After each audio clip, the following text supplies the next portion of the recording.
She's got a mom who's in talent management. She had what every girl wanted, a fairy godmother who happened to be the legendary Dolly Parton. And now, at 20 years old, she is surging into a new area of her career, got a new album out, bangers, and she's got music that is at the top of the charts, and just had a really great showing on Saturday Night Live. Miley, welcome. It's good to have you here. Thank you. How'd you do Saturday night? It was awesome. It's two very opposite things. If that was, we went on a little late because of the game, right. So now I'm up very early. So it was very late to very early. Were you nervous? No, I was so excited to be there. This is kind of what I'm born to do, just from doing sitcoms and being used to kind of balancing both. It was kind of like a dream thing for me to do. It was really fun. When we started promoting that you were going to be here about a week or so ago, I had Did people start sleeping here already? They started sleeping here, but I also had people come up to me and say, I got a question. I know what I want to hear. Are you surprised by the attention you're getting right now? Not really. I mean, it's kind of what I want. I'm an artist, so I'm hoping that I get a little attention. Otherwise, my record sales might be a little sketch. Well, let's get to that, because you talked about the VMAs, and you said, look, people called it a hot mess, but it was a strategic hot mess. So did you go there that night and say, look, I'm going to do something. Some people are going to love it. Some people are going to be offended by it, but people are going to be talking about it the next morning. Was it your plan?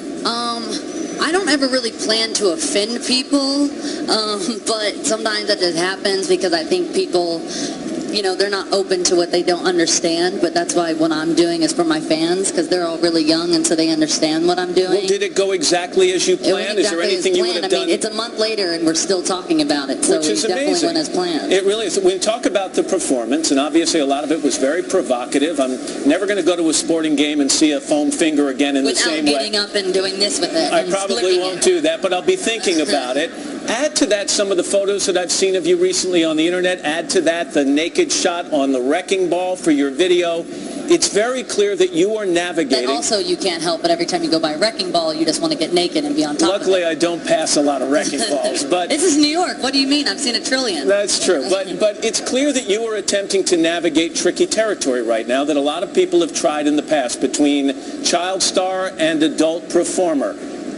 Is it harder than you thought it would be? Nah, because this is just like who I am. I think it's only hard if you're trying to be something you're not. Being who you are is really easy if you're really true to that. Is it a phase? Is this a phase? Is the sexual side of you that we're seeing a lot of right now something that's going to be here for a while and then move on to something else? Well, I heard when you turn 40, things start to go a little less sexual. So don't say probably that. Around 40, around that time, I heard that's when people don't have sex anymore. So I guess maybe around then. Do you know how old I am? I'm going to guess 40. You don't. I love you again. 55. 55. Oh, well, then you're really definitely not sexual. Any do-overs in terms of your career right now? Is there something you would like to do differently that you've done in the last couple of months? I can't change anything, can't go back. So I can do a lot of things, but I can't change the past, so nothing. Can't change it, anything I can't control, I don't really think about. I just live my life the way it is, and I don't really regret anything. One of the things you have done is you've answered some of your critics. One comes to mind in particular, Sinead O'Connor, who tweeted some things about you. My first question is your thoughts on her. My second is, why not just let it go? My thoughts started amazing. My thoughts, if you want to know my thoughts, I think she's an incredible artist. I think she's an awesome songwriter, and I was really inspired by her for my Wrecking Ball video, which is what started the whole thing. I don't know how someone can start a fight with somebody that's saying, hey, I really respect you, and I really love what you did. You know what? You suck, and I don't like you. That was kind of crazy, but, as I said, I'm a big fan of hers, so it doesn't really matter. Do you wish, though, maybe you had stayed out of the fray a little bit because you did fire back? It got intense there. It's all good. You can write as many open letters as you want. That's really what blogging is. So, I get open letters every day. It's nothing too new for me.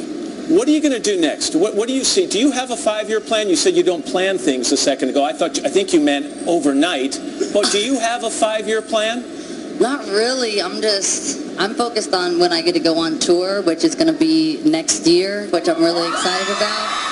And so that's really my focus. My plan is focusing on right now and continuing what I'm doing, because I'm the happiest I've ever been in my whole life. So I'm really happy to be here. You're getting a lot of attention, as we already said. Everybody I've talked to about you, Miley, says this young lady has real talent, bona fide talent. Do you ever worry that some of the things that go on around you draw people's attention away from that talent? I don't really worry about anything because I know who I am, and I know that I'm an artist, and I know that I've put all this time and this effort into my record, and my record is proof of really who I am. And you know, I said something before where for me the most important thing is being a really good person, and that doesn't depend on what you do on stage. That depends how you treat people when you're off stage, and I know how I treat people, so I'm not really too worried about it. Talk to me a little bit of parents and their influence on My mom is over there somewhere.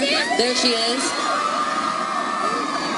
So that's pretty awesome. Do they still have influence over you at 20, the same kind of influence they may have had over you at 14? Yeah, I mean, for me, my parents have always just been about being really who you are and figuring that out. And what's good about that is, as I trust them a lot, so I can go to them with pretty much anything, than a lot of kids that have to hide things from their parents that I don't have to because my parents are just accepting. And that's what real love is unconditional. And unconditional means that it doesn't depend on what you're doing. It's just, that means they love you no matter what. And that's what parents are supposed to be. You're going to stick around. You're going to sing another song. I think we're going to hear Wrecking Ball next. Yeah. All right, ladies and gentlemen, we got Wrecking Ball from Miley Cyrus in a moment. But first, This Is Today on NBC.